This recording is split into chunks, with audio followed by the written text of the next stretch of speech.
Guys welcome back to our channel. So ఇంకొక వీడియోతో మీ ముందుకైతే వచ్చేసాను. ఈ రోజు అయితే మనం చికెన్ కర్రీ నేను కొంచెం డిఫరెంట్గా చేశాను అనమాట. నేను కూడా ఎప్పుడు తినలేదు, ఇదే ఫస్ట్ టైం ట్రై చేస్తున్నా. ఎట్లుంటుందో అని అయితే ట్రై అయితే చేసిన. కానీ టేస్ట్ విషయానికి వస్తే గాయస్ అసలు ఇంకా మాటలే ఉండవు, అంత బాగుందన్నమాట. సో ప్రాసెస్లోకి వెళ్ళిపోదామా. ఫస్ట్ అయితే ప్యాన్ పెట్టి ఆయిల్ పోసుకొని ఆయిల్లో జీలకర్ర కొంచెం ఆవాలు వేసుకొని తర్వాత ఉల్లిగడ్డలు పచ్చిమిరపకాయలు వేసుకొని మంచిగా కలుపుకున్న తర్వాత అవి కూడా బాగా మగ్గినాక కొంచెం పసుపు కూడా యాడ్ చేసుకొని బాగా కలుపుకోవాలి. అండ్ టొమాటోస్ ఈసారి కూడా ముందే వేసేస్తున్నా. నేను ఆల్మోస్ట్ ముందే వేస్తా నేను ఎప్పుడైనా చికెన్ కర్రీలోకి. టొమాటోస్ కూడా వేసి ఉప్పు వేసి మంచిగా టొమాటోలు కూడా బాగా మగ్గించుకున్నాక చికెన్ వాష్ చేసి పక్కకు పెట్టేసిన. ఆ చికెన్ కూడా యాడ్ చేసుకొని మంచిగా కలుపుకొని మూత పెట్టేశాను. అందులోంచి వాటర్ రిలీజ్ అయ్యేంత వరకు మనం చికెన్ ఉడికిస్తూనే ఉండాలి. అలా వాటర్ రిలీజ్ అయ్యేంత వరకు ఉడికించుకొని ఆ వాటర్ రిలీజ్ అయ్యేటప్పుడే మనం మూత అయితే తీసేసుకోవాలి. తీసుకొని అందులో మన టేస్ట్కి తగ్గ కారం వేసుకోవాలి.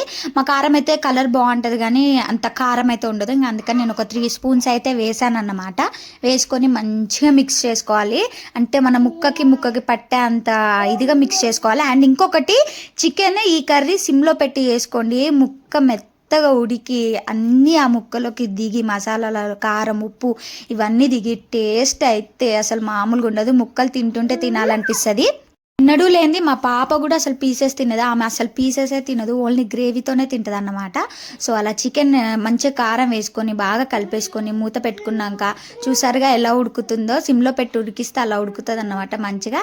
ఇందులోకి నేను యాడ్ చేసింది ఏంటి అని అంటే కొబ్బరి మిక్సీ పట్టి ఆ తురుము యాడ్ చేసి అదే కప్పుతోనే 1 కప్పు వాటర్ ఇంకొన్ని కూడా యాడ్ చేసుకున్నాను. ఎందుకంటే కొంచెం మంచిగా రావాలి గ్రేవీ అని చెప్పేసి ఇంకొన్ని వాటర్ కూడా బాగా వేసేసుకొని మంచిగా మసులుతున్నప్పుడు ఇంకా మూత అయితే తీసేసి ముక్క కొంచెం మంచిగా ఉడికిందో లేదో అయితే ఒక ముక్క కొట్టి చూసుకోవాలన్నమాట. కొట్టి చూసుకోవడం అంటే చేయితోని ఇలా 4 స్పూన్తో స్మాష్ చేయాలి, అర్థమైపోతుంది. ఇంకా అలా బాగా మసిలిన తర్వాత మనకు కావాల్సినంత గరం మసాలా కొత్తిమీర అంతే, ఇంకేం వేయాల్సిన అవసరమే లేదు. ఇంకా అలా వేసి ఒక 5 నిమిషాలు ఉడకనిస్తే అంతే. చాలా అంటే చాలా సింపుల్ గైస్, పెద్ద ప్రాసెస్ కూడా ఏం లేదు. జస్ట్ మనం కొబ్బరి మిక్సీ పట్టుకుంటే చాలు అంతే. టేస్ట్ అయితే ఇంకా చెప్పక్కర్లేదు. ఇంత చెప్తున్నానంటే ఒకసారి మీరు కూడా అర్థం చేసుకోండి, మీరు కూడా ట్రై చేయండి, మీకు తెలుస్తుంది. ఇంకా సరే నేనేదో వీడియోలు చేసుకుంటున్నా, నా పాటలు నేను పడుతున్నా అంటే మా వాళ్ళు ఏం చేశారంటే, ఆగు నేను ఎప్పుడు చికెనే చేస్తావా నువ్వు, చూడు మేము ఎలా అప్పాలు చేసుకుంటున్నామా అని చెప్పేసి సకినాలు అయితే చేస్తూ నాకైతే వీడియో పంపించారు గైస్. ఆ క్లిప్ నేను ఇప్పుడు యాడ్ చేస్తున్నా మీకు. నాకు సకినాలు అంటే చాలా ఇష్టము.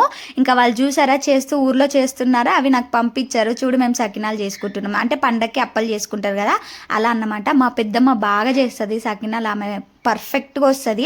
అసలు అది ఏం పిండి యూజ్ చేస్తారో కూడా తెలియదు నాకైతే ఫ్రాంక్గా చెప్పాలంటే. కానీ టేస్ట్ అయితే నిజంగా సూపర్ ఉంటాయి గాయస్. అసలు చాలా అంటే చాలా బాగుంటాయి. మీలో ఎంతమందికి సకినాలు తెలుసు కమెంట్ చేయండి చూద్దాం. అండ్ అసలు ఏ పిండి యూజ్ చేస్తారో కూడా కమెంట్ చేయండి, అది అవునో కాదో నేను కూడా తెలుసుకుంటా. సో వీడియో నచ్చితే తప్పకుండా అందరూ సబ్స్క్రైబ్ చేయండి, లైక్ చేయండి, షేర్ చేయండి.